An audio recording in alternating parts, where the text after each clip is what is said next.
የዱባይ ስታንዳርድን ጠብቆ እየተገነባ ያለው ግዙፍ የገበያ ማዕከላችን ሽያጭ ተጀመረ። ሁለተኛ መርካቶ በሆነችው ተክለ ሃይማኖት ላይ በአንድ ዓመት ውስጥ የሚረከቡት ከ20 ካሬ ጀምሮ ለመኪና መለዋወጫ፣ ለኤሌክትሮኒክስ፣ ለስቶር፣ ለካፌ እንዲሁም ለሌሎች የንግድ አይነቶች ተመራጭ የሆኑ ሱቆችን በመሸጥ ላይ እንገኛለን። ከግራውንድ ፍሎር እስከ 3ኛ ፎቅ ድረስ እንደ ምርጫው ነግዶ ለማትረፍ ገዝቶ ለማከራየት ሱቆን ከነገበያው አቅርበንሎታል። እንዲሁም ፒያሳ ወዳጅነት ፓርክ ፊት ለፊት ባለ 1 መኝታ በ3.6 ሚሊዮን ብር፣ ባለ 2 መኝታ በ5.8 ሚሊዮን ብር ጠቅላላ ክፍያ በመሸጥ ላይ እንገኛለን። ለበለጠ መረጃና ለሳይት ጉብኝት ከታች ባለው የድርጅቱ ስልክ ይደውሉ።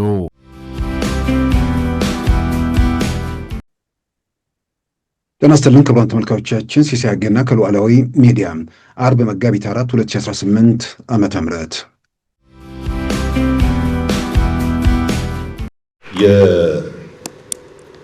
የተደሰትኩበት ቀን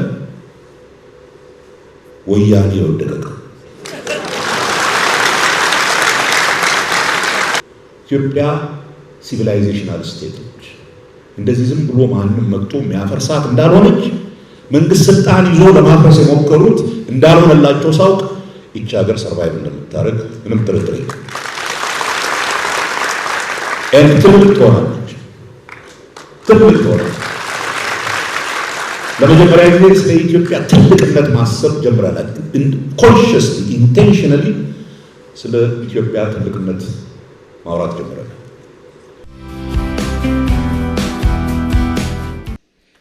As a minister of international relations, I've been traveling, and whenever I make connection and I board Ethiopian Airline, I just feel I have arrived home.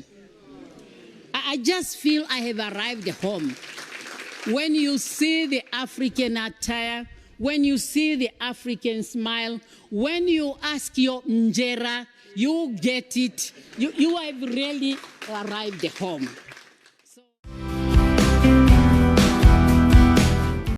ጀነራል ታደሰን ኢትዮጵያ ፌደራል መንግስት ጠቅላይ ሚኒስትር ሚኒስትሮች ምክር ቤት ባጸደቀው ደንብ መሰረት የሾሟቸው ሰው ናቸው።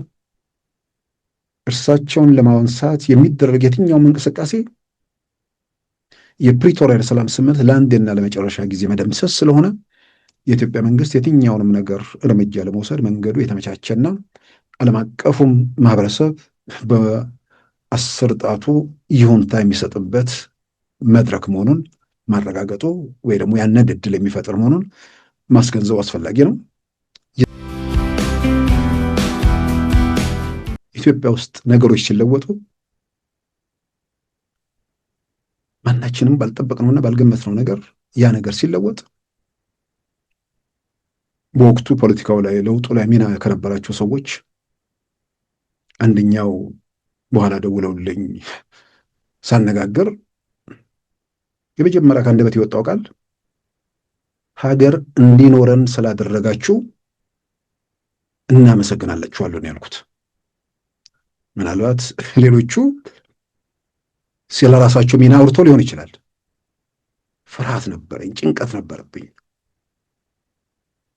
ያንን ነገር ከውስጥ ሆነው ነገሩ የለወጡ ሰዎች ሳገኝ ለኢትዮጵያ ብቻ አይደለም በግል ጭምር ሀገር አልባ ሆኜ እንዳልሰደድ እንዳልንከራተት እድል ሰጥተውኛል ብዬ የማመስገን ነገር ውስጥ ነበርኩ። ያንን የጭንቀት ያንን የመከራ ጊዜ ያላየ ሰው ያንን ፈተና በስጋት የዕለት ተዕለት ህይወቱ አድርጎ ያልገመገመ ሰው ዛሬ ያለውን ብርሃን ሊታዩ አይችልም። ዛሬ ጨለማ ሊያወርሱን የሚሞክሩት የጨለማው ማህበርተኞች ናቸው። በዛሬው ፕሮግራማችን በእነዚህና በሌሎች ወቅታዊ ጉዳዮች ላይ ትኩረት አድርገናል። አሁን ወደ ዕለቱ ዜና እናመራለን። የትግራይ ጊዜ አስተዳደር ፕሬዝዳንት የሆኑትን ሌተና ጀነራል ታደሰ ወረደን ከስልጣን ለማንሳት በነ ዶክተር ደብረጽዮን ቡድን በኩል እንቅስቃሴ መጀመሩን ተከትሎ በክልሉ ከፍተኛ ውጥረት መፈጠሩ ይፋ ሆኗል። የጊዜ አስተዳደሩ ፕሬዝዳንት ሌተና ጀነራል ታደሰ ወረደም እርሳቸውን እንደ አቶ ጌታቸው ረዳ በቀላሉ ማንሳት እንደማይቻል እንደነገሯቸውና ለሚከተለው ማድረጋ ተጠያቂ ትሆናላችሁ በሚል እንዳሳሰቧቸው ለጀነራሉ ቅርበት ያላቸው መገናኛ ብዙሃን ዘግበዋል።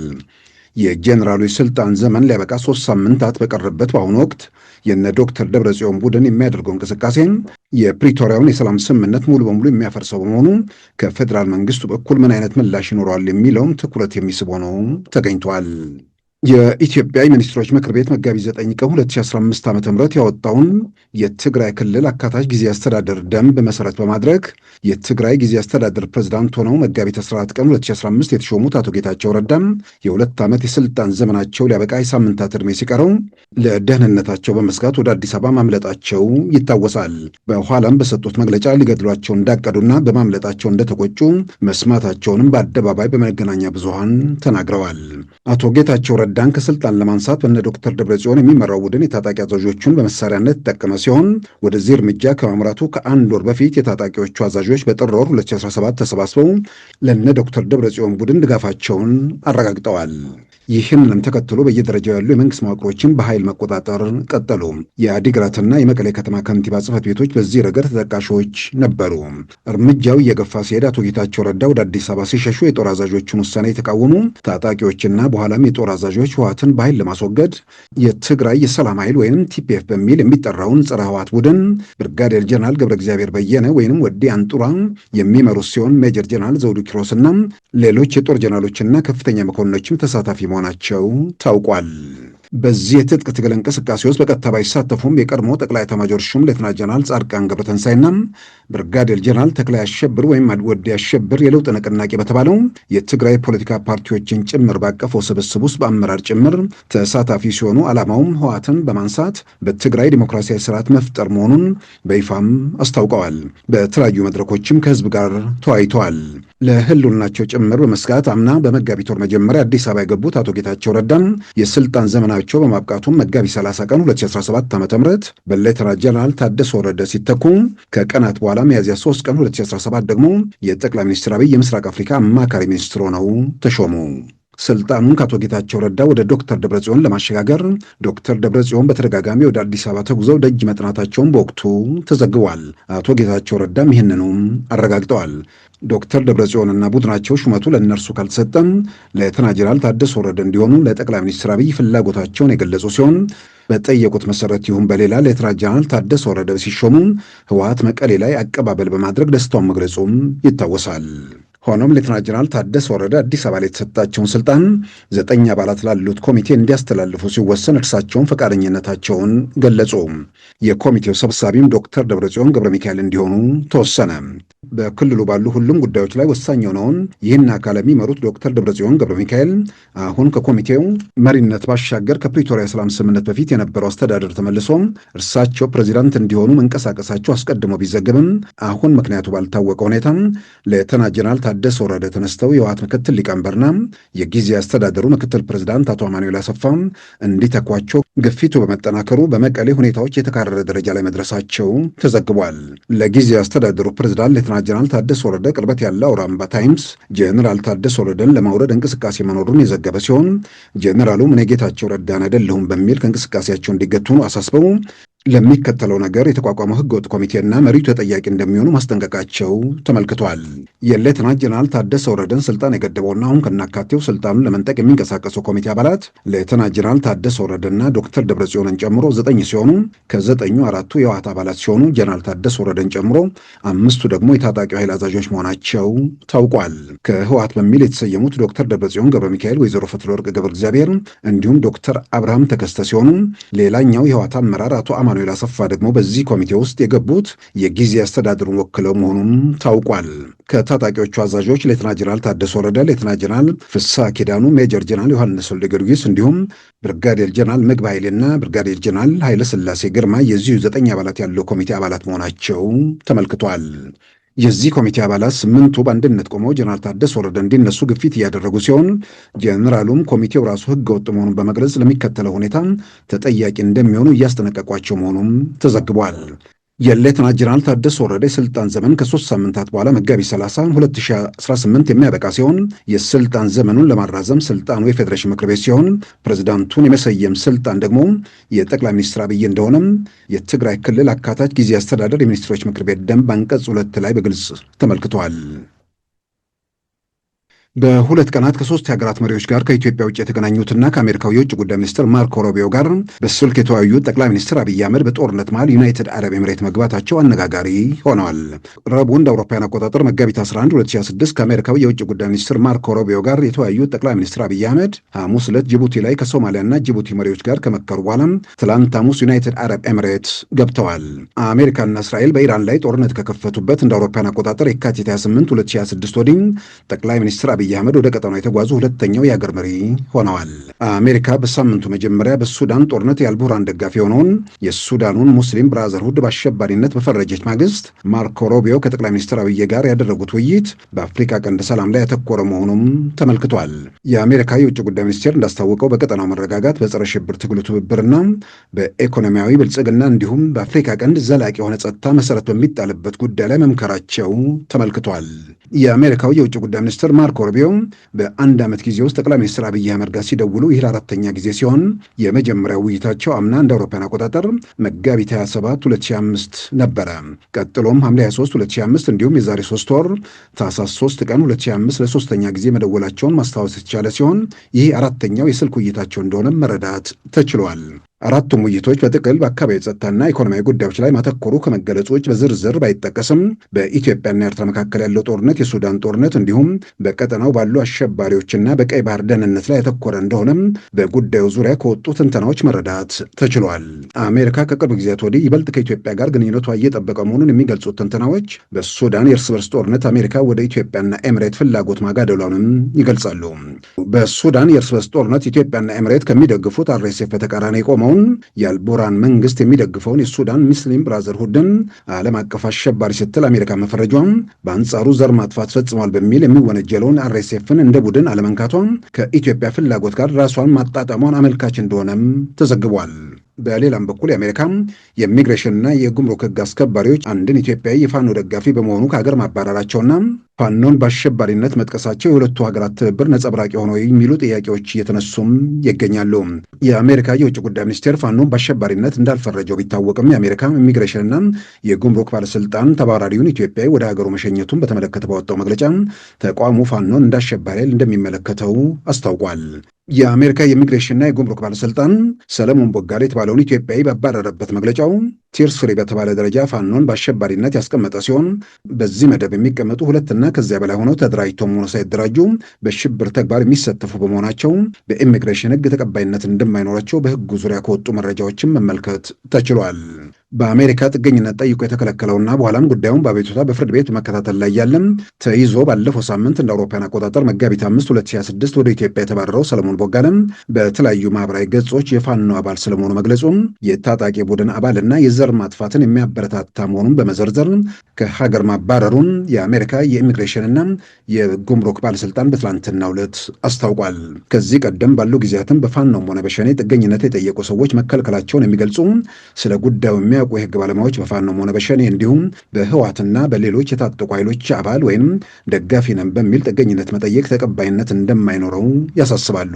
እስካሁን ባሉ መረጃዎች ከላይ በተዘረዘሩ ድርጅቶች ጥገኝነት የጠየቁ መከልከላቸውን እንጂ ከሀገር መባረራቸው ይህ የመጀመሪያው እንደሆነም ታውቋል።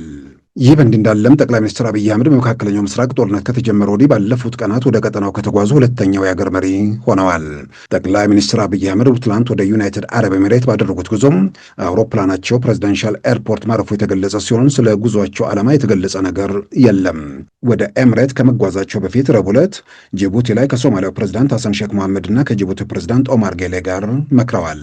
አንድ ቀን ቀደም ብሎም ከአሜሪካው የውጭ ጉዳይ ሚኒስትር ማርኮ ሩቢዮ ጋር መወያየታቸው ይታወቃል። ጦርነቱ ከተቀሰቀሰ ወዲህ ወደ አካባቢው የተጓዙ የመጀመሪያው ሀገር መሪ የፓኪስታኑ ጠቅላይ ሚኒስትር ሼህባዝ ሸሪፍ ሲሆኑ ከጠቅላይ ሚኒስትር አብይ አህመድ አንድ ቀን ቀደም ብለው እንደ አውሮፓውያን አቆጣጠር ማርች 11 2026 ሳውዲ አረቢያ ገብተዋል። ከሁለቱ ሀገራት መሪዎች ውጭ ወደ አካባቢው የሌላ ሀገር መሪ ባለፉት 13 ቀናት አልተጓዘም። በደቡብ ኢትዮጵያ ክልል ጋሞ ዞን በደረሰ የመሬት ናዳ የሞቱ ሰዎች ቁጥር ከ100 በላይ ማለፉ ተገለጠ። ሰኞ የካቲት 30 እና በማግስቱ ማክሰኞ መጋቢት 1 2018 በከባድ ዝናብ ሳቢያ በተፈጠረው የመሬት መንሸራተት በጋሞ ዞን በተለያዩ ወረዳዎች በደረሰው በዚህ የመሬት ናዳ ከ120 በላይ ሰዎች መሞታቸው ይፋ ሆኗል።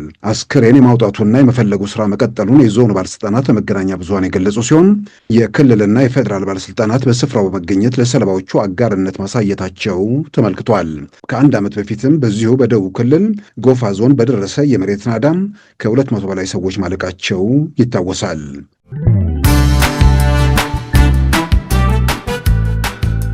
ሉዓላዊ ሚዲያን ይደግፉ። ስራዎቻችንን ለብዙ እንድናደርስ ሰብስክራይብ፣ ሼር፣ ላይክ በማድረግ ሉዓላዊ ሚዲያን ያጠናክሩ። እውነትን እንዘግባለን፣ ኢትዮጵያዊነትን እናቀነቅናለን። መድረኩ ግን ለሁሉም አመለካከት ክፍት መሆኑን እናረጋግጣለን። ሉዓላዊ ሚዲያ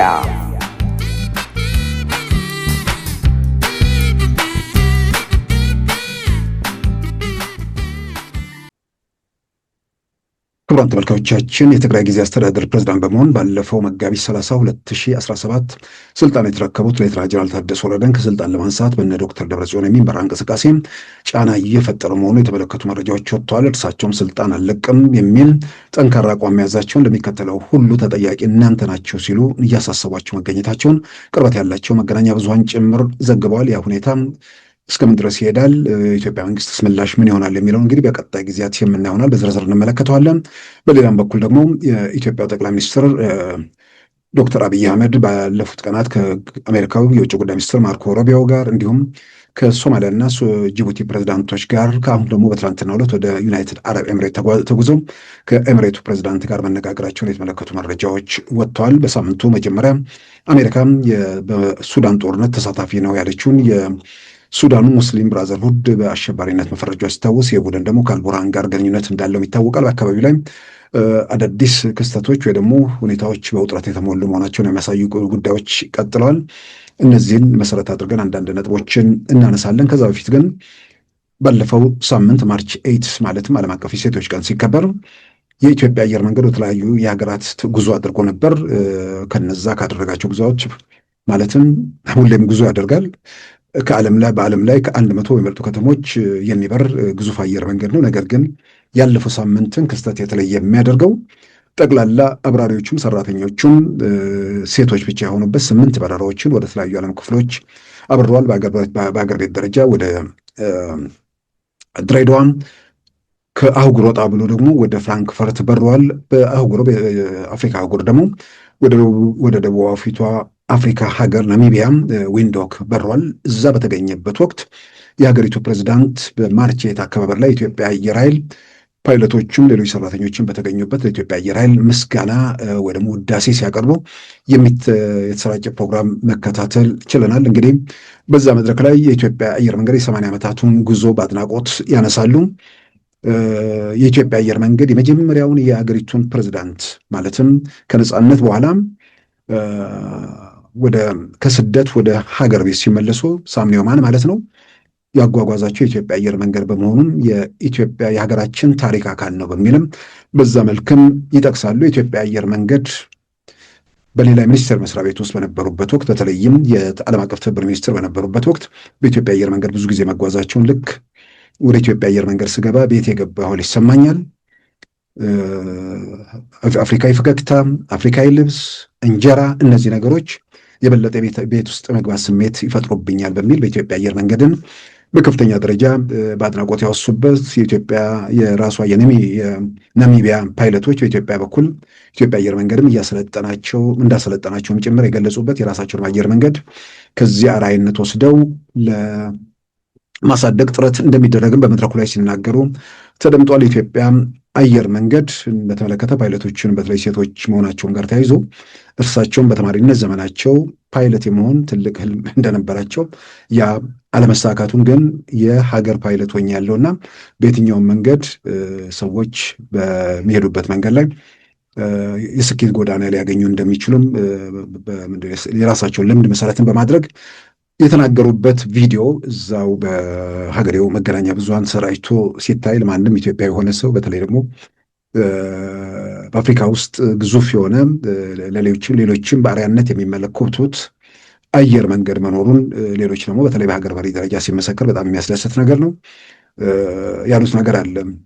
የኢትዮጵያ አየር መንገድ አፍሪካን ከሌላው ዓለም ጋር በቱሪዝም በንግድ በተለያዩ መንገዶች የሚያገናኝ የኢትዮጵያ ብቻ ሳይሆን የአፍሪካውያን ኩራት ነው ሲሉ የተናገሩበትም መድረክ ነውና ያም ቪዲዮ በከፊል ምስክርነቱ መስማቱ ምናልባት ለኢትዮጵያ በጎ ለሚያስቡ ስለ ኢትዮጵያ በጎ ለሚመኙ ኢትዮጵያ እርምጃ ላይ መሆኗን ለሚደሰቱ ለነዛም ሁሉ ትልቅ ነገር ይመስለኛል። As Ethiopian Airlines celebrates 8 years of service. Over the past 8 decades, the airline has grown to become the largest airline on the African continent to the rest of the world, connecting Africa to the rest of the world and strengthening people-to-people contact, trade, tourism, and cooperation, among others. As a Minister of International Relations, I've been traveling. And whenever I make connection and I board Ethiopian Airlines, I just feel I have arrived home. I just feel I have arrived home. When you see the African attire, when you see the African smile, when you ask your Njera, you get it. You have really arrived home. So thank you very much, Ethiopian Airlines. ሌላው እንግዲህ በኢትዮጵያ ፖለቲካ ውስጥ ረዥም ጊዜያት ከተማሪዎች ትግል ጊዜ ጀምሮ ረዥም ዘመን ያስቆጠሩት በትልቅ ፈተናዎች ውስጥ የሚያልፉት ፕሮፌሰር ብርሃኑ ነጋ ከፖለቲካ አመራርነታቸው ባለፈው ሳምንት ተሰናብተዋል። ስንብታቸውን በተመለከተ ሰፋ ያለ ንግግር በመድረኩ ላይ አድርገዋል። በዚያ ንግግራቸው በርካታ ጉዳዮች ናቸው የተነሱት። የኢትዮጵያ የፖለቲካ ትግል እንዲሁም ዓለም አቀፍ ሁኔታን በዝርዝር የዳሰሱበት በአጋጣሚ ቪዲዮን አስቀድመን አግኝተነው ቢሆን ኖሮ ለተመልካቾችም ብናቀርበው ጥሩ በጣም ብዙ ነገሮችን በጥልቀት የሚዳሰስ ነው። ሰሞኑ ጦርነት እንዲሁም ደግሞ ኤአይ ዓለም ላይ የደቀነውን ሁኔታ ጨምር ዓለም ወዴት ትሄዳለች፣ ኢትዮጵያ ሴት ነው ያለችው፣ ምን ይጠበቅባታል የሚለውን በሌላም በኩል ደግሞ የኢትዮጵያ ፖለቲካ ትግል እስካሁን በመጡበት ጉዞ ላይ በተለይም ደግሞ ከለውጡ በኋላ የነበሩ ፈተናዎችን በዛ መንገድ ላይ በጽናት በመጓዛቸው ከእርሳቸው ጋር ደግሞ አብረው በጽናት የተጓዙትን አመስግነው ኢትዮጵያን ለመታደግ ኢትዮጵያን ለማዳን የተሻለውን መንገድ መርጠው በዛ መንገድ ላይ ውጤታማ መሆናቸውን ጭምር ምስክርነት የሰጡበት ንግግር ነው። እሱ እንግዲህ በሌላ ጊዜ ልንመለስበት እንችላለን። አሁን ግን እዛው መድረክ ላይ ምን በህይወቱ ያዘኑበት በህይወቱ የተደሰቱበት በሚል የተናገሯቸው ነገሮች አሉ። ጥያቄ ተነስቶላቸው በህይወታቸው ያዘኑበት ከምርጫ 97 ጋር በተያያዘም ከጠቅላይ ሚኒስትር መለስ ዜናዊ ጋር ያደረጉትን ውይይት የተመለከተ ነገር ነው የሚያነሱት። በህይወቴ የከፋ ነገር ምንድን ነው ላለኝ ምናልባት በ97 ወደ መጨረሻው ላይ ወደ መጨረሻው ስለሆነ ወደ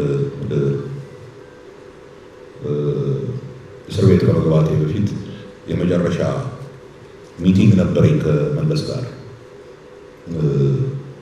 እኔ መለስና በዛን ጊዜ የአውሮፓ ህብረት አምባሳደር የነበረው ቲም ክላርክ ነበር፣ ሶስታችን ነበርና ነገሩ ወደ ግጭት የሚሄድበት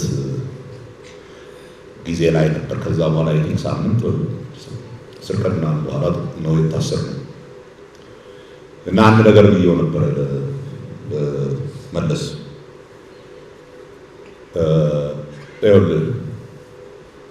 የ97 ምርጫ እንዳሸነፍን ምንም ዳውት የለንም፣ አንተም ታውቋለህ። በሌላ በኩል ደግሞ በምንም አይነት ኢህአዴግ ስልጣኑን እንደማይለቅ እናውቃለን። ስለዚህ በእኛ በኩል ስልጣኑን ይዘህ ለሚቀጥሉት 5 ዓመታት ቀጥል ግዴታ። ግን ከ5 ዓመት በኋላ እውነተኛ ዴሞክራሲያዊ ምርጫ ተደርጎ ሀገራችን ወደ ዴሞክራሲያዊ ስርዓት የመሸጋገር እድል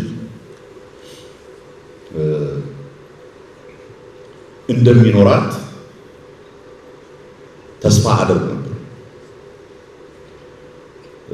ቅንጅት መጨረሻ ላይ የወሰነው ምሳሌ ነበር እንደሆነ 8 ነጥብ ፖሊሲ ብለን እንትን ያደረግነው ሁሉንም የተሰረቀውን ነገር በሙሉ እንተውላችሁ፣ ግን ከ5 ዓመት በኋላ ለሚኖረው ምርጫ መሰረታዊ የሆነ ዴሞክራሲያዊ ስርዓት ለመፍጠር አስፈላጊ የሆኑ ነገሮችን ተስማሙ ብለን ነበር የጠየቅነው እና መለስ ያለት በግልጽ የነገረኝ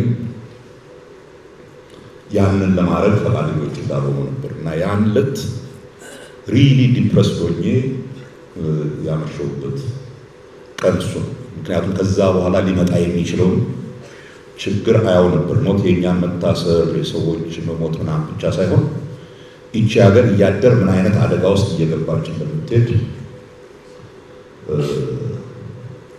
ስለማወቅ በጣም ያስቸገረኝ ጊዜ ነው። ቢኮዝ ለሱ የነገርኩት ኢትዮጵያን ዴሞክራሲያዊ ያደረገ መሪ ከመባል በላይ ምንድን ነው የምትፈልገው? ያንን ነገር ብታረግ ኢትዮጵያን ለመጀመሪያ ጊዜ ዴሞክራሲያዊ ያደረግህ ትባላለህ። እድሜ ልክ እንዴት ከሱ ስልጣን መርጣለህ ነበር ያልኩት እና አይ ቲንክ በጣም አስቸጋሪ ነበር ይቀን ያለት። በነገራችን ላይ ለዶክተር አብይ ነግሬዋለሁ። ከምንም ነገር በላይ እቺን ሀገር ዴሞክራሲያዊ አድርገህ መሄድ ከቻልክ ትልቁ ታሪክ እሱ ነው የሚሆነው ብዬዋለሁ። and I hope ይሄንን ያደርጋል ብዬ ተስፋ አደርጋለሁ።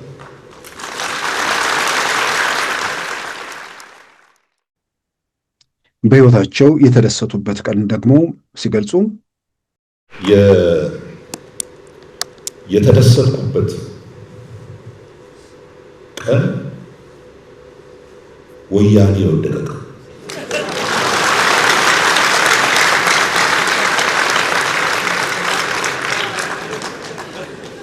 ለኔ በጣም አደገኛ ሁኔታ ላይ ነጭ አገሪቱ ብዬ በጣም በመፈራበት ጊዜ ያለው ለመጨረሻ የነበረውን ነገር ታውቃላችሁ። እኛ ኤርትራ ሆነን ሰልፍ ሲደረግ ጎንደር ምናምን ታዴ ያውቃል መፈክር ልክ ነበር ከዛ እና ኦሮሞዎች ሲገደሉ ከመፈክሮቻችን አንዱ የኦሮሞ ደም ደማችን ነው የሚል መፈክር ነበር። እዚህ ግን ታስታውሳለህ?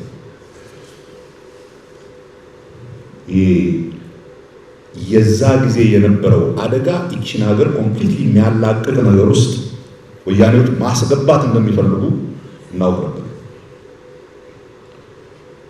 ቤተ አማራ የሚባል ድርጅት ፈጥረው ትግሬን በሙሉ ገደል እናስገባለን የሚል ደህንነት የፈጠሩ ቤተ አማራ የሚባል ፍጹም ጸረ ቲፒኤልኤፍ አይደለም ጸረ ትግሬ የሆነ ፕሮፓጋንዳ የሚነዳ ድርጅት ፈጥረው ህብረተሰቡ እርስ በርሱ እንዲባላ ያላደረጉት ነገር እና በመጨረሻ ላይ ተሸንፈው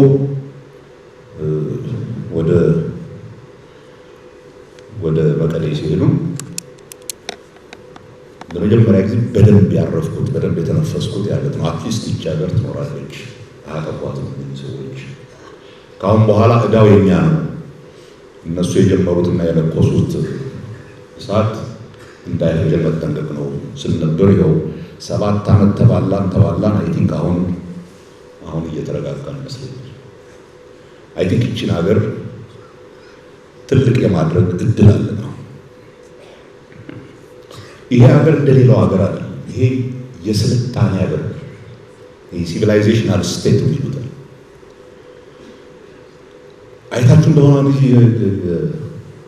የኢራንን ጦርነት ስታዩ ከሌሎቹ ሀገሮች ይልቅ ኢራን አሜሪካንን የሚያክል ሀገር፣ እስራኤልን የሚያክል ሀገር ገጥማ ፈልጋለሁ በጉልበት ሲደበድቧት ውስጧን ገብተው ከፋፍለው እርስ በርስ ለማባላት ሲሞክሩ ይሄ ለኢራን ስርዓት ጥሩ ነው ጥሩ አይደለም የሚለውን ትታችሁ ማለት ነው። ያ ህብረተሰብ አንድ ላይ የቆመው የረጅም ጊዜ ስልጣኔ ባለቤት ስለሆነ የፋርስ ሲቪላይዜሽን ያለው ሀገር የኢራን ያ ሜሞሪ በጣም ትልቅ ነገር ነው። እኔ ኢትዮጵያውያን ያንን ነገር ረስተነው ነበር ለረጅም ጊዜ። አሁን ያ ሜሞሪ ተመልሶ መምጣት አለበት ብዬ ነው። ኢትዮጵያ ሲቪላይዜሽናል ስቴቶች እንደዚህ ዝም ብሎ ማንም መጥቶ የሚያፈርሳት እንዳልሆነች መንግስት ስልጣን ይዞ ለማፍረስ የሞከሩት እንዳልሆነላቸው ሳውቅ ይቺ ሀገር ሰርቫይቭ እንደምታደርግ ምንም ጥርጥር የለም። ትልቅ ትሆናለች። ለመጀመሪያ ጊዜ ስለ ኢትዮጵያ ትልቅነት ማሰብ ጀምረናል። ኮንሽስሊ ኢንቴንሽናሊ ስለ ኢትዮጵያ ትልቅነት ማውራት ጀምረናል። ስለዚህ የትልቅ ተስፋ አለኝ። በዛ ምክንያት በጣም ደስተኛ ደስ ብሎኝ ነው ኖረው። በእውነት ነው አገራችን አደጋ ላይ አትወድቅም ብዬ ነው። የዓለሙን ሁኔታ ያስፈራኛል፣ አደገኛ ነው። ያንን ግን ተቋቁሞ መቀጠል የሚችል ህብረተሰብ ይኖረናል ብዬ አስባለሁ።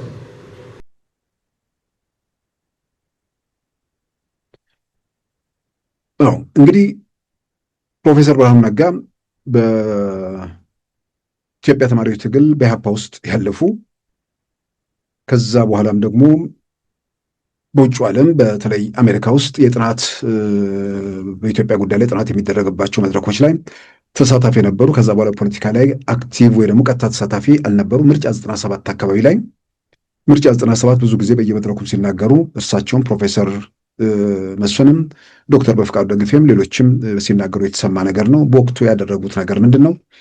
የዛን ጊዜ ምርጫ 97 ሲመጣ ምርጫ 97 የምን ውጤት ነው? ኢትዮጵያ ውስጥ ህዝባዊ ወያኔ ሓርነት ትግራይ ከተከፋፈለ በኋላ አውዳሚው የኢትዮ ኤርትራ ጦርነት ከተካሄደ በኋላ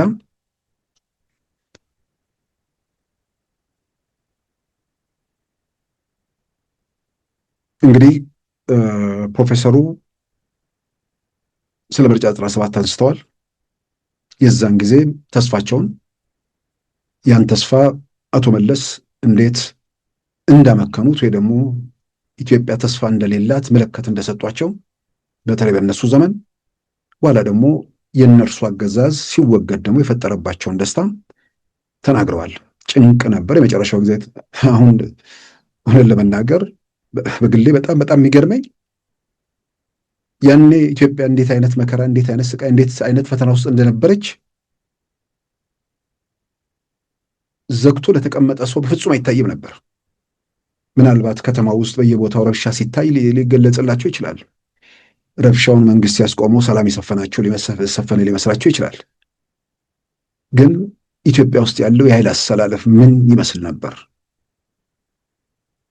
ይሄ የሚደረገው ኦሮሚያ ክልል ያን የነበረው የወጣቶች እንቅስቃሴ ማን ነው ከበስተጀርባ የሚመራው? ይሄ እንቅስቃሴ ከሌላው ኢትዮጵያዊ ጋር ካልተቀናጀ አደጋው ምንድን ነው? እጅግ በጣም የሚያስጨንቁ ጊዜዎች ነበሩ። በተለይ ደግሞ ያ እንቅስቃሴ ከነጀዋር ጋር የተገናኘ ነው ምናምን ሲባል ብዙ ሰዎች ደንግጠው ነበር። ምክንያቱም ነጀዋር በተለያየ መንገድ አብረው ለመስራት የሞከሩ ብዙ ሰዎችም አቋም የሌላቸው መሆናቸውን በተለያየ መንገድ ስላዩ አንድ ጊዜ በኦሮሞ ብሔርተኝነት፣ ሌላ ጊዜ ከሌላው ኢትዮጵያ ጋር አብሮ ስለመስራት፣ ሌላ ጊዜ ደግሞ እምነትን መሰረት ያደረገ እንቅስቃሴ ውስጥ የሚገባ ሰው ስለሆነ እንዲያነስ ሰው የሚመራው እንዲያነስ ሰዎች ያሉበት እንቅስቃሴ ሀገር ላይ የሚያስከትለው አደጋ ጠንቅ በጣም ለብዙዎች ያሳስብ ያስፈራም ነበር። ስጋታችንን፣ ፍርሃታችን አንዳንዶቻችን ዛሬ አይደለም እንገልጸው ያን የሚገለጽበት ሁኔታ ነው። ስለዚህ ይህን በደንብ አድርገው አስፈሪ ጊዜ ነበር። ያን አስፈሪ ጊዜ ለመሻገር በማናቸው መንገድ ኢትዮጵያ ውስጥ ዲሞክራሲያዊ ስርዓት ኢትዮጵያ ውስጥ እንዳይኖር የማይፈቅደው ቡድን፣ ከምንም በላይ ደግሞ ኢትዮጵያ ውስጥ ዘረኝነት እየኮተኮተ የነበረ ኃይል፣ ከስልጣን ውጭ ምንም ነገር የማያስብ ቡድን ከኢትዮጵያ ማዕከላዊ መንግስት ላይ መነሳቱ ደስታ መፍጠሩ ደስታ የሚለው ከሚገልጸው በላይ ነው። ሰዎች በሆነ የስልጣን ዘመን ላይ ወደ ኢትዮጵያ ፖለቲካ ስልጣን ሲመጡ ምናልባት ስብከትም ቀላል አይደለም። ከሌላው ማህበረሰብ ጋር አለመዋሃድም የሚፈጥራቸው ችግሮች አሉ። በተለይ አመራር ላይ ያሉት በተለያየ መንገድ ዩኒቨርሲቲ ምንም ቆይተው ሄዱ ስለሆኑ ከሌላው ኢትዮጵያ ጋር የመቀላቀል ነገር አላቸው። ብዙሃኑ ግን እንዲህ አይነት ስሜት አልነበረም። እንዲህ አይነት ስሜት አልነበረም ብቻ ሳይሆን ራሱ የማህበረሰብ ሂደትን ያለፉ ሰዎች አይደሉም። ብዙዎቹ በህፃንነታቸው በእናት በአባት እንትን ውስጡ ያላለፉ ቀጥታ ጥይት እየጮህባቸው ያደጉ ሰዎች ጭምር ስለሆኑ እንዲህ አይነት ኃይል ብዙ የሚያመጣው አደጋም ጉዳትም እንዳለ በተለያየ መንገድ የሚገመት ነው። በዚህ መንገድ ያለፉ ሰዎች ጀነራል ምናምን ተብለው ዛሬ መቀሌ ውስጥ ትግራይ ውስጥ ችግር እየፈጠሩ መሆናቸው ያው በተለያየ መንገድ የሚታይ ነገር ነው።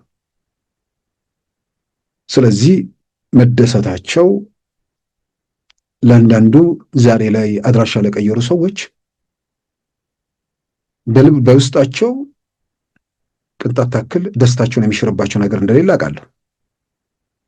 ግን የሚጠሉት ኃይል ስላለ ያ ኃይል ስልጣን ይዞ እየቀናው እየፋፋ እየደፈጠጠ የሚደፈጠጠው ያው ሕግና ስርዓት የሚጥሰውን ነው፣ በሕግ የሚመራውን አይደለም። ሲሄድ መፋፋቱ ተቀባይነቱ መጨመሩ ኢትዮጵያ የዓለም ዓለም አቀፉ ማህበረሰብ የሚመላለስባት መድረክ መሆኗ ይሄ የሚያማቸው ሰዎች የቲፒኤልኤፍ መሄድ እየቆጫቸው ሊሆን ይችላል።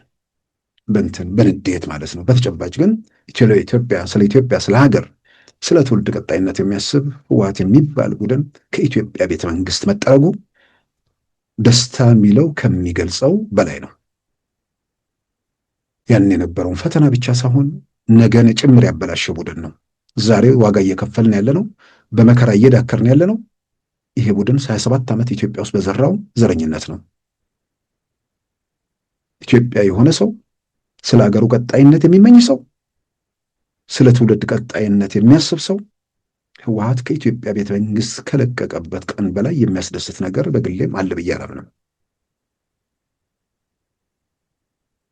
ዘግይተው ለመጡ አርፍደው አይናቸውን ለገለጡ ኢትዮጵያ ያለፈችበትን መከራና ስቃይና ሰቆቃውን ላልተገነዘቡ ነገ ምን ይሆናል የሚለውን አሻግረው ለማየት ለተሳናቸው በአቅም ማነስ በዘረኝነት በንዴት ለተጋረደባቸው የተለያየ ነገር ሊሉ ይችላሉ። ይሄ ግን ትልቅ ትርጉም ያለው ነገር ነው።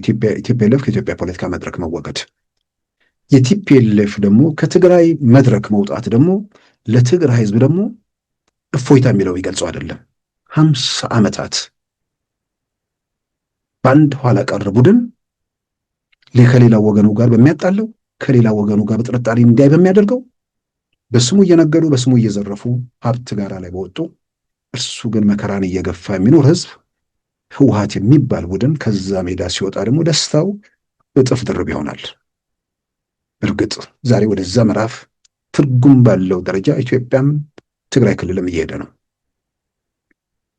ስለዚህ ህወሓት መወገድ ደስታ የሚለው ከሚገልጸው በላይ ነው። ያ ምርጫ 97 ጋር ተያይዞ ባለው ነገር ላይ ተስፋ ነበር።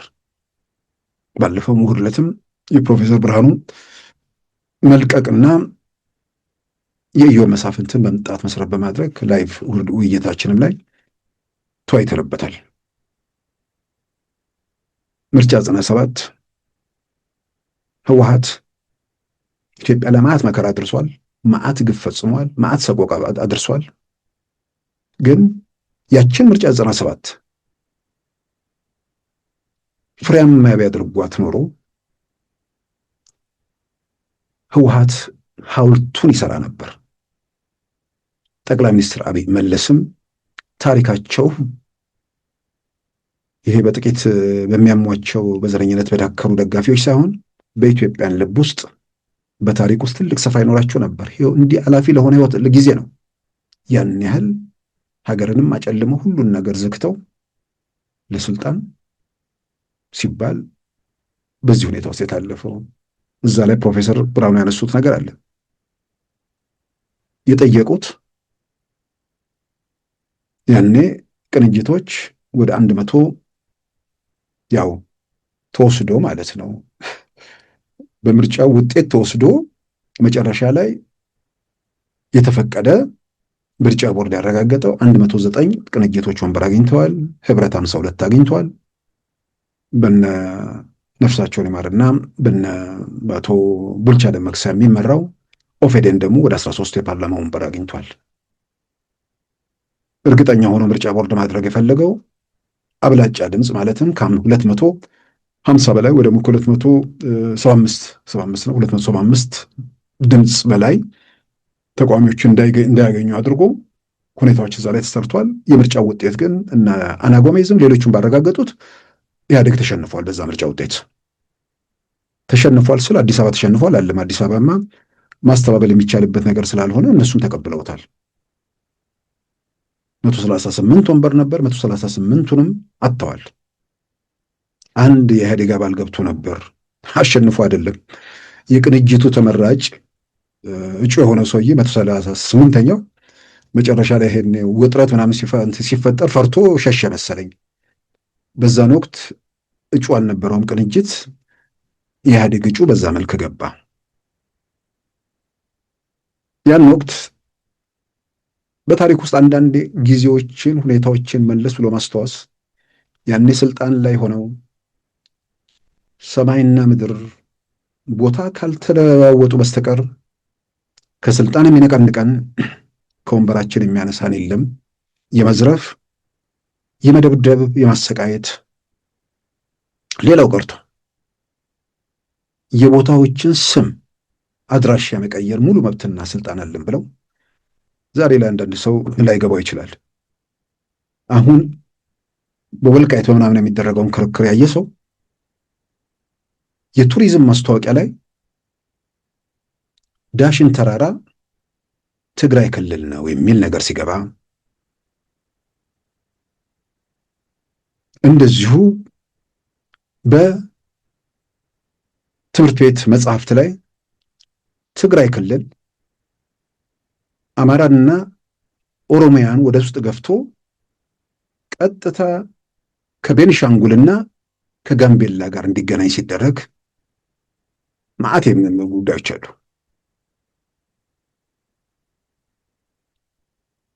ያንን ካርታ ያየ ሰው ታላቁ የህዳሴ ግድብ መሰረቱ ቤንሻንጉል ክልል ላይ ለምን እንደተጣለ ይገባዋል።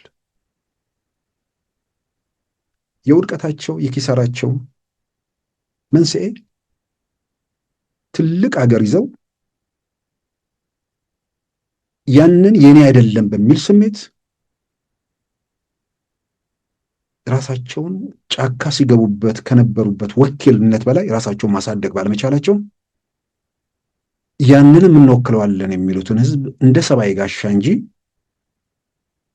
የትሩፋቱ ተጠቃሚ እንዲሆን በማድረግ ረገድ ሌላው ቀርቶ አብረዋቸው ጋራ ወጥተው ወርደው እነሱን ዙፋን ሊያስቀምጧቸውን ሰዎች ጭምር የተሻለ ህይወት እንኳን እንዲኖሩ ለማድረግ ያልፈቀዱ እነርሱና ግብረ አበሮቻቸው እንዲዘርፉ ሀገር እንዲያራቁቱ የሆነ ፕሮጀክት ምናምን እየተባለ በኪክባክ ኢትዮጵያን እርቃኗን ሲያስቀሩ የነበሩ ሰዎች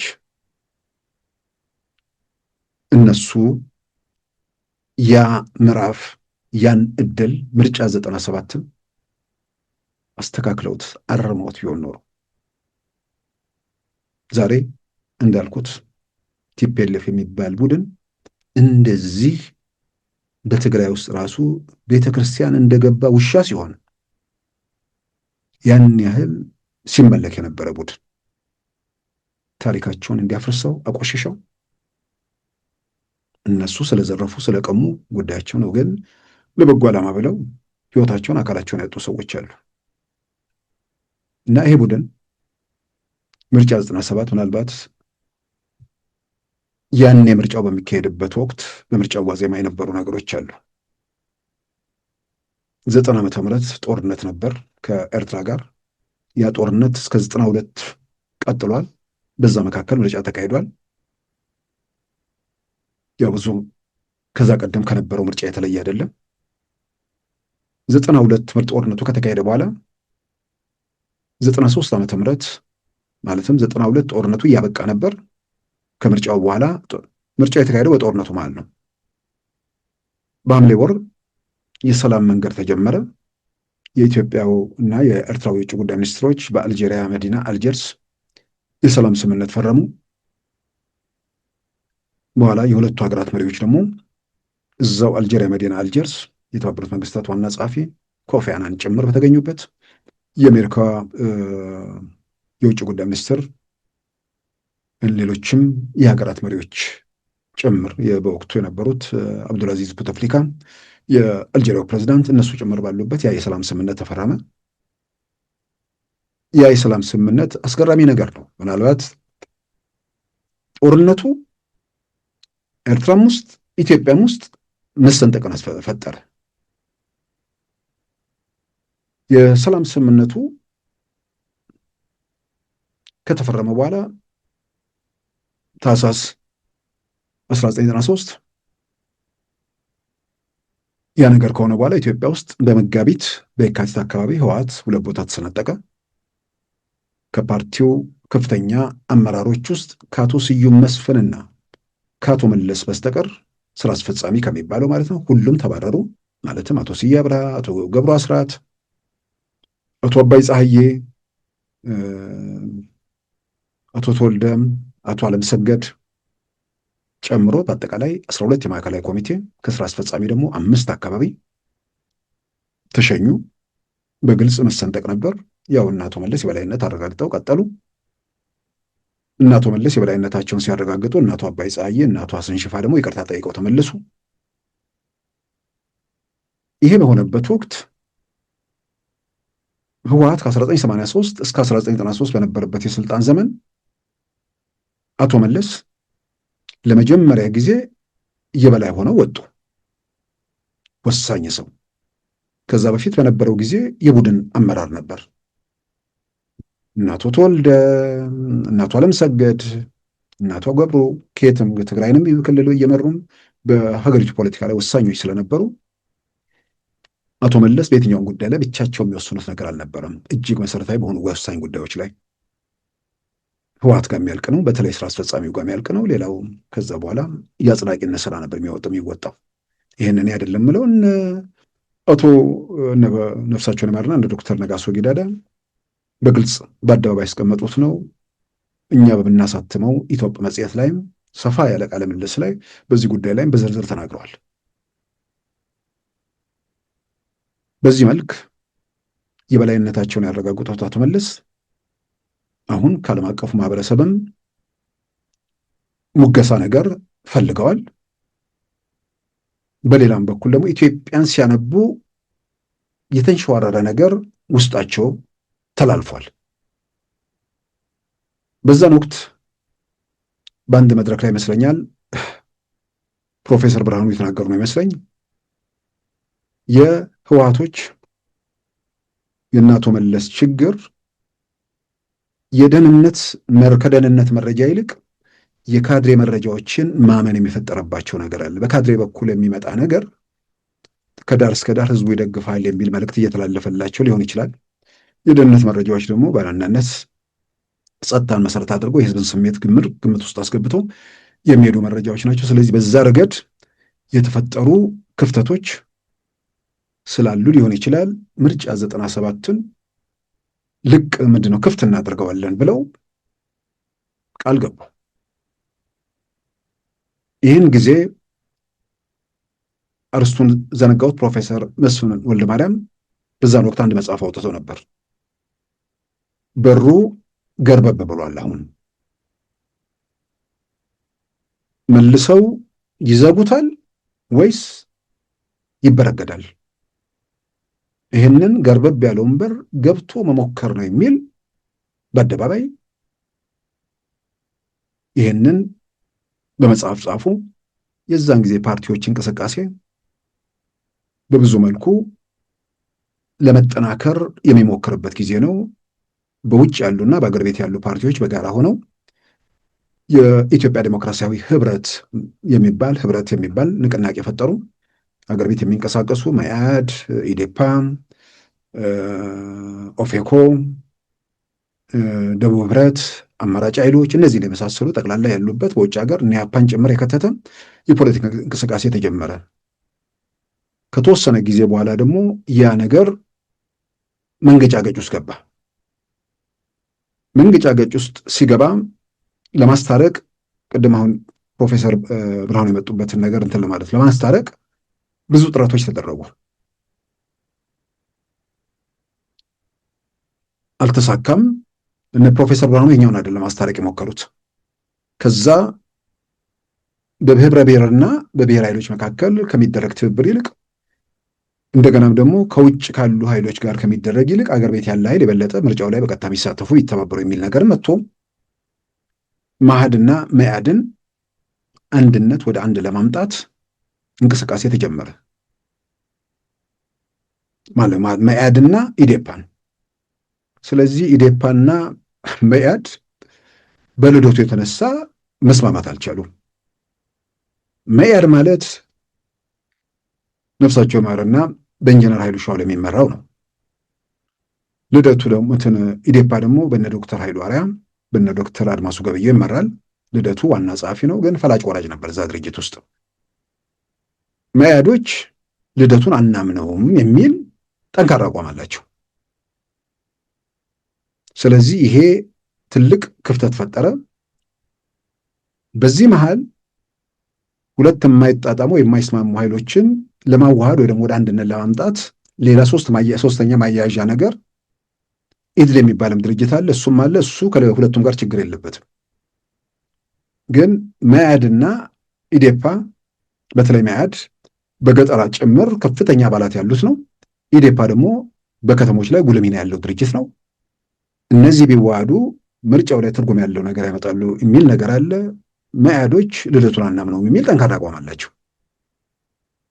ታሪኩ በዛ መልክ እየተቃኘ ስለሆነ ማለት ነው እዛ ላይ መዘርዘር አልፈልግም። ስለዚህ እነ ፕሮፌሰር ብርሃኑ፣ እነ ፕሮፌሰር መስፍን፣ እነ ዶክተር በፍቃዱ ደግፌ ለመሽምግልና ያደረጉት ጥረት አልሳካ ሲል ማያያዣ አድርገው የወሰዱት ራሳቸውን አዲስ ቀስተ ደመና የሚባል ፓርቲ ፈጥረው ያ ፓርቲ ያለበት ሁሉንም የጨመረ ውህደት መፍጠር ነው። ያ ውህደት መጨረሻ ላይ ቅንጅት ሆነ ማለት ነው። ኢዴፓዎች መኢአዶች አናምነውም ሲሉት የነበረው ልደቱ የነሱ ስጋት እውን ሆኖ ምርጫው ከተካሄደ በኋላ እነሱን ወደ ወህኒ ገፍቶ እሱ ወደ ፓርላማ ገባ። በኋላ ብለን ነበር የሚል ቁጭት የሚያነሱ ሰዎች አሉ፣ እስር ቤት ሆነን የምናውቃቸው። እንግዲህ በዚህን ወቅት ነው አሁን አጀንዳው ልደቱ አይደለም። ይሄኔ ምርጫው ተካሄደ። ከእስሩ በፊት ከፍተኛ የምርጫ ቅስቀሳዎቹ ላይ የነበረው እንትን በጣም በጣም አስገራሚ ነበር። በዛ መድረክ ላይ ሁለት ሰዎች በእርግጥ የበለጠ ጎልተው ወጥተው ነበር።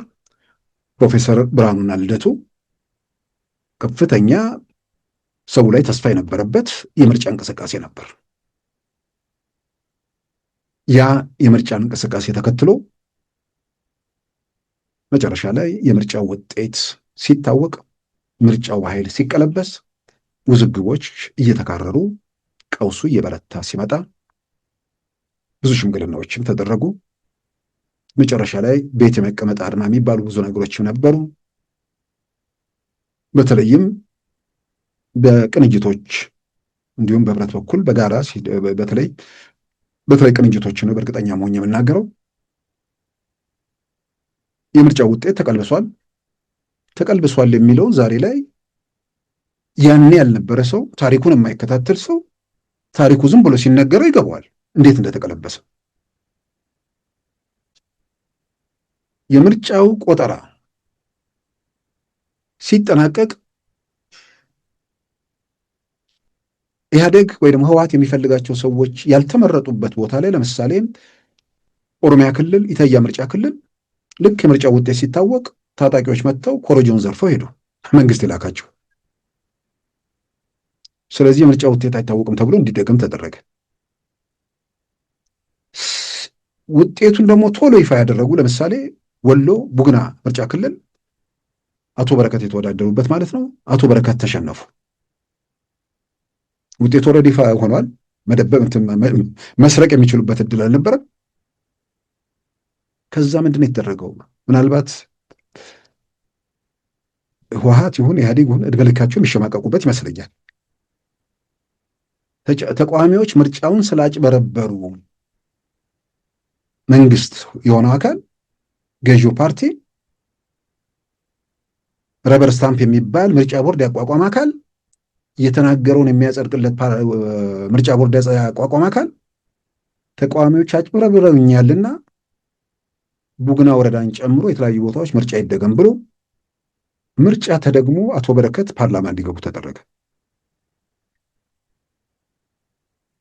እስከዚህ ድረስ ይሄ ፍርታምነት የልጆች ጨዋታ ጊዜ ፍርታም የሚለው ፍርታም ከሚለው ከሚገልጸው በላይ የሆነው ኢትዮጵያ ውስጥ የተደረገው እንዲህ በተወሰነ ደረጃ እንደ መንግስት ሳይሆን ምራቁን እንደዋጠ ሰው ጭምር ማሰብ ይችላሉ ወይ የሚል ጥያቄ የሚያስነሱ ብዙ ጉዳዮች ስለነበሩ፣ በሌላም በኩል ደግሞ በኃላፊነት ነገሮችን ለሚመለከትም ሰው እነዚህ ሰዎች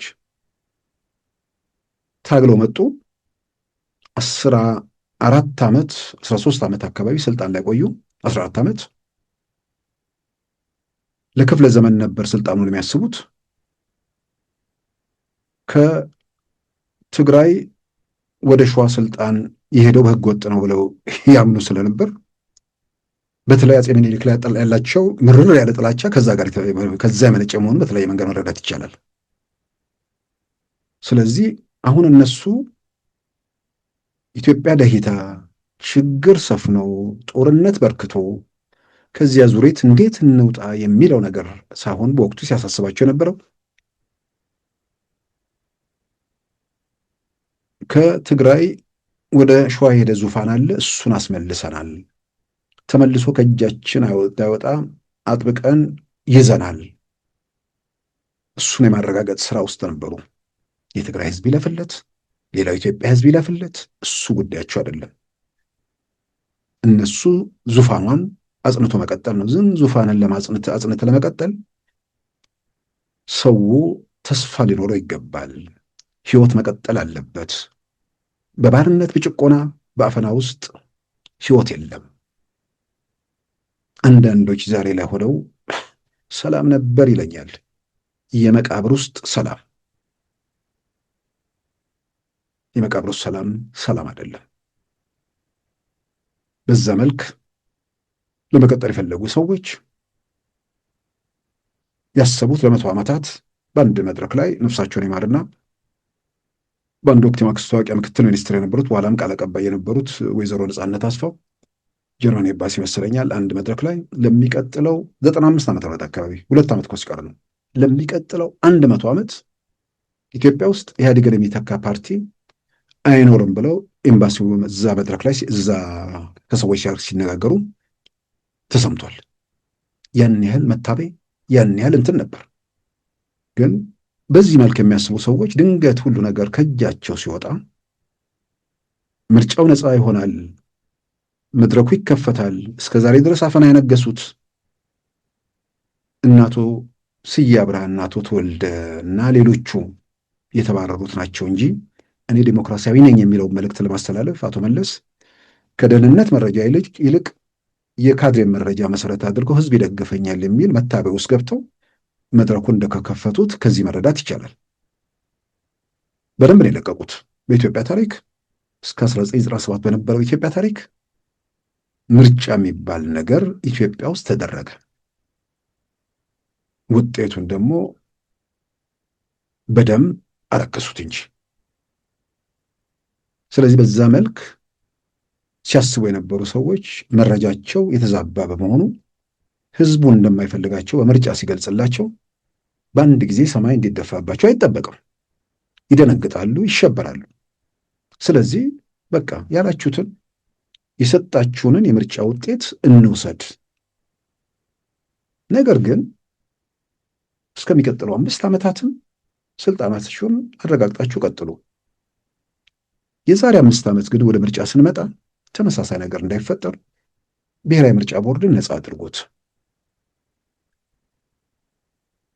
የኢትዮጵያ የሀገር መከላከያ ሰራዊት የኢትዮጵያ ይሁን የአንድ ፓርቲ ዘብ አይሁን፣ ፍርድ ቤቶች ነፃ ይሁኑ፣ 3 4 5 ጠቅላላ እነዛ 8 ነገሮች ጠቅላላ በራሴ የቃሊቲ መንግስት መጽሐፌ ላይ ስምንቱ ነጥቦች ከህገ መንግስቱ ጋር ያላቸውን ተዛምዶ አንድ በአንድ እዛ ላይ ማስቀምጫለሁ። ከህገ መንግስቱ ጋር ማያያዝ አንድ ነገር ካለ እነዚህን እዚህ ላይ የተቀመጡትን ነገሮች በህገ መንግስቱ ያሉትን መብቶች ስራ ላይ እንዲውል ያስቀመጥነውን ሁኔታ የሚከታተል አንድ ኮሚቴ ይሰያም። ይሄንን ነው ምርጫው ስላሸነፈን ወንበሩን ልቀቁልን፣ ቤተ መንግስት እንግባ ምናምን የተባለ ነገር የለም። ስለዚህ ይሄ ከተሟላ በወቅቱ ቅንጅት ከንቲባ ያደረጋቸው ፕሮፌሰር ብርሃኑ ነጋ የከንቲባነቱን እንዲረከቡ ፓርላማ የተመረጡትን 109 አባላት ፓርላማ እንዲገቡ በዚህ መንገድ እንቀጥላለን። እነዚህ ሁኔታዎች ይሟሉ ነው መጨረሻ ላይ የጥቅምት 22 የጥቅምት 23 ከዛ በኋላ ያለው ፍጅት ይሄንን አልፈጸሙም ተብሎ ነው። ዛሬ ምናልባት ህወሓት አይሳሳትም፣ ህወሓት ትክክል ነበር፣ ህወሓት ለህዝብ የቆመ ነው ብለው ያን የሚያስቡ ሰዎች ያኔ ደም የፈሰሰበት ምክንያት ይሄ መሆኑን ያውቃሉ። ቅንጅቶች የጠየቁት ከ5 ዓመት በኋላ ስለሚካሄድ ምርጫ ፍርድ ቤት ነፃ ይሁን፣ መከላከያ ነፃ ይሁን የሚል መሆኑን ያውቃሉ። የተነገራቸው ትግራይን ካላጠፋን አሉ ነው። እንግዲህ መጨረሻ ላይም ለዚህ መነሻ ሆነኝ ፕሮፌሰር ብርሃኑ በህይወታቸው ያዘኑበትን ቀን ሲገልጹ መጨረሻ ላይ ከአቶ መለስ ጋር በተገናኙበት ወቅት በአዲስ አበባ ካለው ከአውሮፓ አምባሳደር ጭምር ባሉበት ስልጣኑ ውሰዱት፣ ግን ዲሞክራሲያዊ ለማድረግ መንገዱን ጥረጉ አልኩት። ለዛ ፈቃደኛ አልሆነም። በአገሬ ተስፋ ቆረጥኩ፣ ጨለመብኝ የሚል ነገር ነው። በኋላ እስር ቤት ከተገባም በኋላ በተለይ ቪካልስተን በኢትዮጵያ የአሜሪካ ውጭ ጉዳይ ፈጻሚ ብዙ ጊዜ ምንድን ነው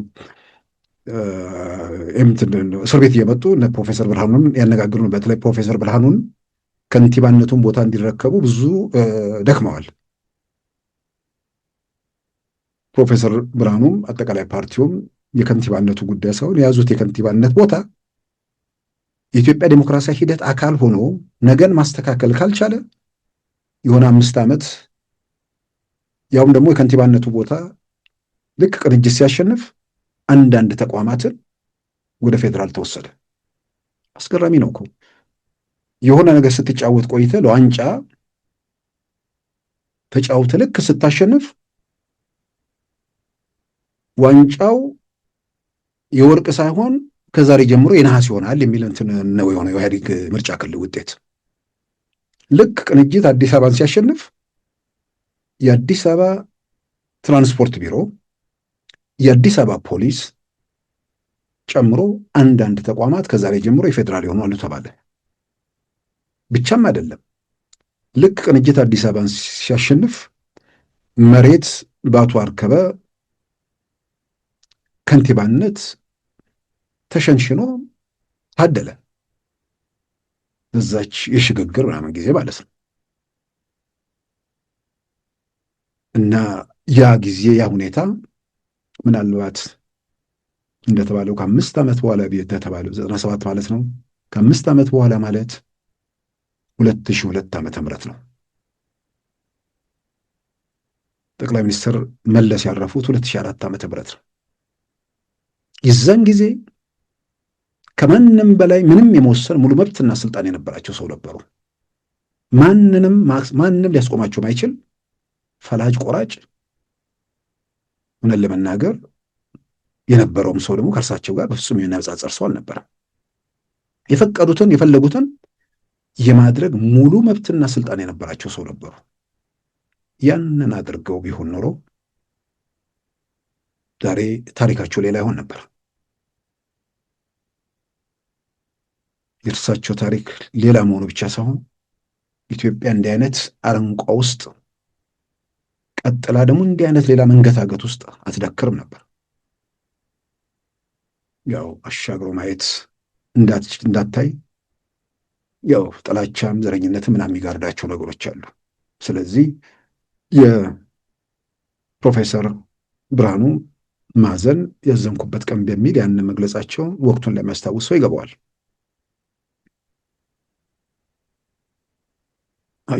የተደሰቱበት ደግሞ የቲፒኤልኤፍ መሄድ መሆኑ እንዳልኩት ነው። ቀደም ሲልም ኢትዮጵያን ፖለቲካ ለሚያውቅ ሰው፣ ፈተናውን፣ ስቃዩን፣ ሰቆቃውን ለሚገነዘብ ሰው በግሌም ከዚህ ቀደም ያነሳሁት ነገር አለ። በህይወቴ እጅግ በጣም ተስፈኛ ሰው ነኝ። ብዙ ጊዜ ጨለማ አይታየኝም። ጨለማውን ለመክፈፍ ስለምሞክር አይደለም፣ ጨለማውን መሻገሪያ መንገድ ይሄ ያለ ብዬ ሁሌ ስለማመን ነው። ግን ጨለማ መሻገሪያ መንገድ ደግሞ እንደሌለው የሚመጣበት ጊዜ አለ። ቲፒኤልኤፍ ይወድቃል፣ ግን እንዳይወድቅብን ነበር ምፈራው። ይህንም ስለው ይወድቃሉ፣ ይወድቁብናል። ከወደቁብን ያው ሀገር ጠፋ ማለት ነው። ራሳቸውን ችለው እንዲወድቁ ነው። ራሳቸውን ችለው እንዲወድቁ ግን ኢትዮጵያ ውስጥ ያለው የኃይል አሰላለፍ ምን ይመስላል? ኢትዮጵያ ውስጥ ያለ ተቋሙ የኃይል አሰላለፍ ምን ይመስላል? እነማን ናቸው ኢትዮጵያ ፖለቲካ ውስጥ ንቁ ተሳታፊዎች? ሁኔታዎችን ለመለወጥ የተደራጁ የተዘጋጁ እነማን ናቸው? ከነውስንነታቸውም ቢሆን ቢያንስ ስም የነበራቸው ኦነግ፣ ግንቦት ሰባት፣ ኦብነግ፣ እነዚህ የሚባሉ ድርጅቶች አሉ። እነዛ ድርጅቶች ደግሞ ስለ ኢትዮጵያ ያላቸው አመለካከት በጣም የተራራቀ ነው። ኦነግ ሀገር መገንጠል ከሚለው ነገር መውጣት ያልቻለ፣ በዚህ ምድር ላይ የማይፈጸም ነገር እየቃዠ የሚባክን ስርዓት ነው፣ ቡድን ነው። አንዳንዴ ያንን የሚሉት በተወሰነ ጊዜ ደረጃ ሰውን በዛ ዓላማ አሰልፈው መስዋዕትነት ስላስከፈሉ በአንድ ጊዜ ከዛ መሸጋገር ስለሚከብዳቸው ሊሆን ይችላል። ውስጣቸው አምንበትም የሚል ተስፋ ነበር በአንዳንዶች። ግን ከቀሰቀሷቸው ካድሬዎች በላይ እነሱ በደንብ ያምኑበታል። እንዲህ የሚያምን ቡድን ደግሞ እንደ ፖለቲካ ድርጅት ራሱ በህልውና መቀጠሉ ጠንቅ ነው ለሀገር። በዚህም የተነሳ ይመስላል አገር ውስጥ በዚህም በዚያም እንቅስቃሴዎች አሉ። ግን ውጭ ያሉት ኃይሎች በተለይ ይነስም ይዛ መሳሪያ ያነሱ መተባበር ቢችሉ፣ መናበብ ቢችሉ፣ ወደ አንድ ገጽ ቢመጡ፣ ወደ አንድ የፖለቲካ መስመር ይገቡ አይደለም። ኢትዮጵያ የምትባል ሀገር አለች። በዛች ሀገር ላይ ሁሉም መብትና ነፃነት እኩል የተከበረባት ምድር ለመፍጠር ወደ ጋራ መድረክ ለመሄድ የሚችሉበት እድል ቢፈጠር የሚል ብዙዎች ተስፋ ያደርጉ ነበር። በኦጋዴን ብሔራዊ ነፃነት ግንባርና በግንቦት ሰባት በኩል ትብብር ታይቷል። ኦነግ ደግሞ ኢትዮጵያ የሚል ስም ከያዘ ቡድን ጋር ደግሞ መተባበር አይፈልግም። ምናልባት ዛሬ ያሉ ብሔርተኛ ምናምን ድርጅቶች አይነት ነገር ቢኖሩ ሊተባበር ይችል ነበር፣ አላውቅም። ስለዚህ ሀገር ውስጥ ቀውስ እየቀጠለ ነው። ኢትዮጵያ ውስጥ ያለው የአሰላለፍ ደግሞ መሬት ላይ ያለውም እውነታ በዘር መስመር ከፍተኛ ስብከት የተደረገበት አካባቢ አለ። በሌላ በኩል ደግሞ በሀገራዊ ህልም መንቀሳቀስ የሚፈልግበት አካባቢ አለ። ይህንን ለማጣጣም ጫፍና ጫፍ ያሉ አመለካከቶች ወደ አንድ መድረክ መጥተው በጋራ ሀገር ጉዳይ ላይ መነጋገር የሚችሉበት ሁኔታ ቢፈጠር ለህዝቡ ተስፋ ነው። መሬት ላይ ያለውን ነገር ለመለወጥ እድል ነው። በኦነግ በኩል በፍጹም የትብብር ነገር በማይታይበት ወቅት አገር ቤት ያለው ደግሞ ውጥረት እየጨመረ ሲመጣ ተስፈኛው ሰው ጨለማ በጣም እየጋረደ እየታየ ይመጣ።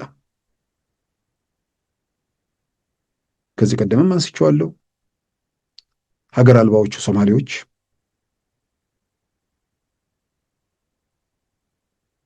ቨርጂኒያ ውስጥ ሊዝበር ፓይክ የሚባል አካባቢ አንድ ስታርባክስ አለ፣ ቡና መጠጫ፣ የእነሱ ቤት ነው ማለት ይቻላል። እንዲህ ነገሮችን አውጥቼ አውርጄ ምናምን አስቤ ቡና ለመጠጣት እዛ ቤት ሲሄድ ተሰብስበው ሁሌ አይጠፉም። እዛ አንድ ቀን እኔም እንደነሱ ሀገር አልባ እሆናለሁ ወይ የሚል ፍርሃት ይጫነኝ ነበር። መስማማት መተባበር የሚቻልበት ሁኔታ ስላልነበር ተስፈኛው ሰው አንዳንዴ እንደዛ ጨለማ ይወርሰኝ ነበር። በኋላ ላይ ኢትዮጵያ ውስጥ ነገሮች ሲለወጡ ማናችንም ባልጠበቅነውና ባልገመትነው ነገር ያ ነገር ሲለወጥ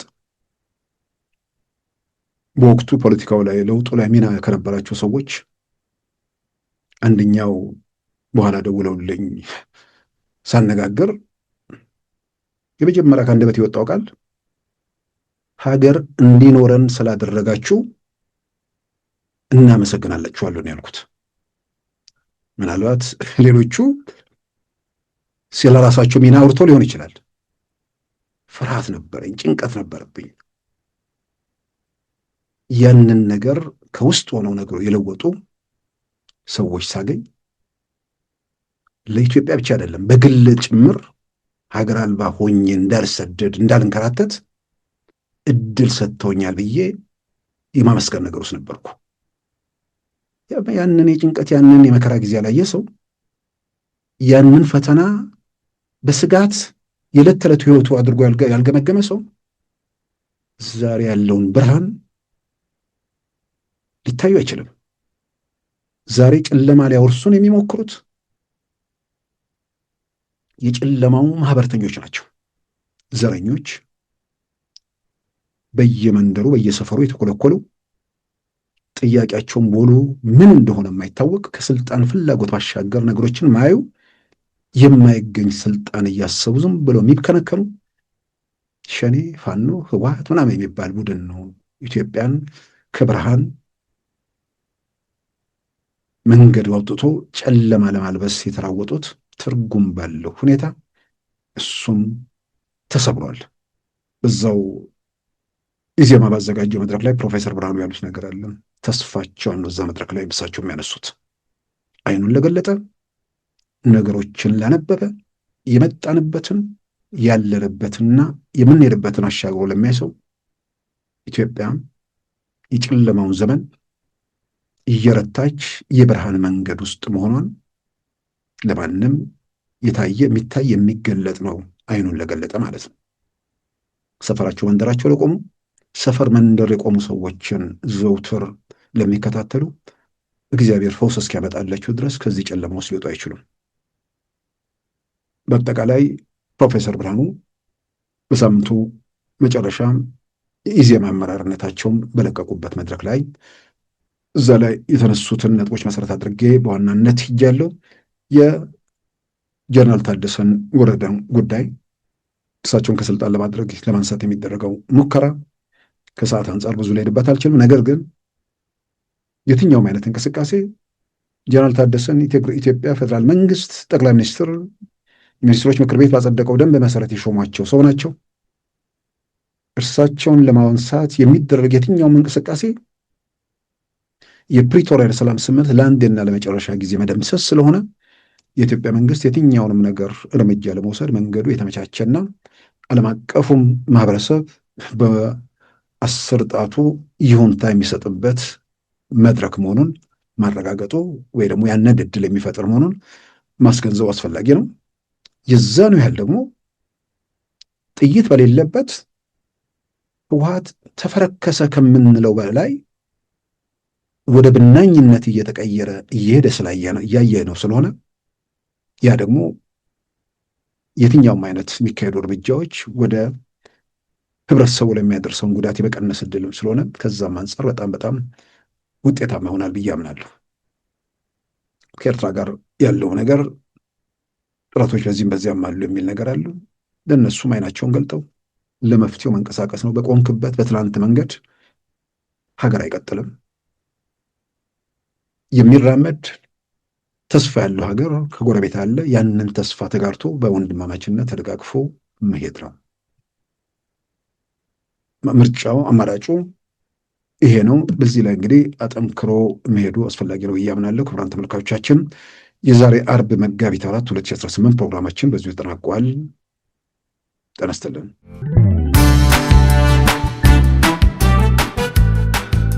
ሉዓላዊ ሚዲያን ይደግፉ። ስራዎቻችንን ለብዙ እንድናደርስ ሰብስክራይብ፣ ሼር፣ ላይክ በማድረግ ሉዓላዊ ሚዲያን ያጠናክሩ። እውነትን እንዘግባለን፣ ኢትዮጵያዊነትን እናቀነቅናለን። መድረኩ ግን ለሁሉም አመለካከት ክፍት መሆኑን እናረጋግጣለን። ሉዓላዊ ሚዲያ።